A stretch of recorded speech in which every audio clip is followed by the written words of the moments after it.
ഇത് നമ്മളെ മാനന്തവാടി നഗരസഭയിൽ കാണുന്ന ഒരു കാഴ്ചയാണിത്. എന്ത് വൃത്തിയല്ലേ നമ്മളെ മാനന്തവാടി നഗരസഭ. എന്തെങ്കിലും മനുഷ്യന്മാർക്ക് ഒരു പരിഗണന ഈ മാനന്തവാടി മുനിസിപ്പാലിറ്റിയിൽ, അതുപോലെ തന്നെ ഇവിടുത്തെ ജനങ്ങൾക്ക് വേണ്ടി എന്തെങ്കിലും ഒരു കാര്യം നടത്തി കൊടുക്കുന്നുണ്ടോ എന്ന് ചോദിച്ചിട്ടുണ്ടെങ്കിൽ നടത്തി കൊടുക്കുന്നുണ്ട്. വീഴാനുള്ള അവസരങ്ങൾ കൊടുക്കുന്നുണ്ട്. ഫുട്പാത്തിലെ കോലം കണ്ട ആരും ഒന്ന് ഛർദ്ദിച്ചു പോകും. അതുപോലെ തന്നെ മുനിസിപ്പാലിറ്റിന്റെ സേഫ്റ്റി ടാങ്ക് പൊട്ടിയിട്ട് റോട്ടിലേക്ക് ഒലിച്ചു വരുന്ന ചരിത്രം വരെ നമ്മളെ മാനന്തവാടി നഗരസഭയിൽ കാണാൻ സാധിച്ചിട്ടുണ്ട്. അതുപോലെ തന്നെ ഈ മാനന്തവാടി നഗരസഭയിൽ പോസ്റ്റ് ഓഫീസിനോട് ചേർന്നിട്ടുള്ള ഈ ഓട്ടോ സ്റ്റാൻഡ് മുനിസിപ്പാലിറ്റിന്റെ കാലിന്റെ ചോട്ടിൽ കാണുന്ന ഒരു ഓട്ടോ സ്റ്റാൻഡാണ്. ഈ ഓട്ടോ സ്റ്റാൻഡിൽ കാണുന്ന ഒരു കാഴ്ചയാണ് ചെളി നിറഞ്ഞ ഫുട്പാത്തിന്റെ കോലം. ജനങ്ങൾ നടന്നു പോകുമ്പോൾ അവിടെ തെന്നി വീഴുകയുണ്ടാകുന്നു. ഇതൊന്നും അധികാരികൾക്ക് നോക്കാനുള്ള സമയമില്ല. ഒരുപാട് തവണ വീണ് ഹോസ്പിറ്റലിലേക്ക് പോകേണ്ട ഘട്ടങ്ങൾ ഉണ്ടായിട്ടുണ്ട്. ഇതൊന്നും അധികാരികളെ ചെവിയിലെത്തുന്നില്ല. ചെവിയിലെത്തിയിട്ടും അധികാരികൾ മൈൻഡ് ചെയ്യുന്നില്ല. ഇത് നമ്മൾ കുറച്ച് ഓട്ടോറിക്ഷക്കാരെല്ലാരും കൂടിയിട്ട് ഇവിടുത്തെ വെള്ളം ഇപ്പൊ പൊട്ടിച്ചു വിടുന്ന ഒരു കാഴ്ചയെ കാണുന്നത്. മഴ തുടങ്ങിയ സമയത്ത് ഞാൻ ഇതിനെപ്പറ്റി ഒരു വീഡിയോ ഇട്ടിട്ടുണ്ടാകും. മാസം 2 കഴിഞ്ഞു, ഇതുവരെ അധികാരികളെ ചെവിയിലെത്തിയില്ല എന്നുള്ള രീതിയിലാണ് അവർ കാണുന്നത്. നിങ്ങൾ ചിന്തിക്കണം, മാനന്തവാടി മുനിസിപ്പാലിറ്റി കാര്യാലയത്തിന്റെ നേരെ താഴെയുള്ള ഒരു ഓട്ടോ സ്റ്റാൻഡിൽ കാണുന്ന ഫുട്പാത്താണിത്.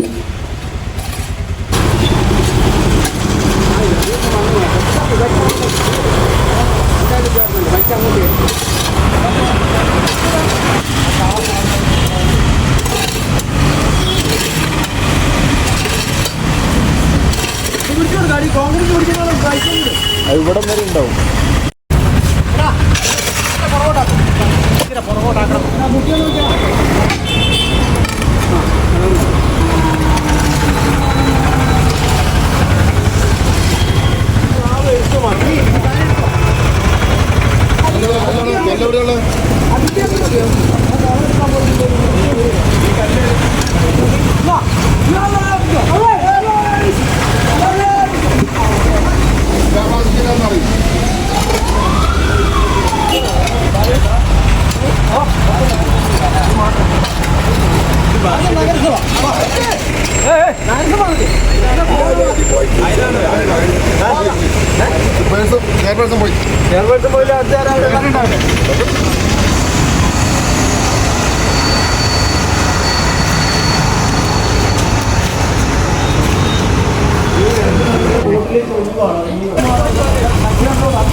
സ്ലാബൊന്നും പൊട്ടിക്കാൻ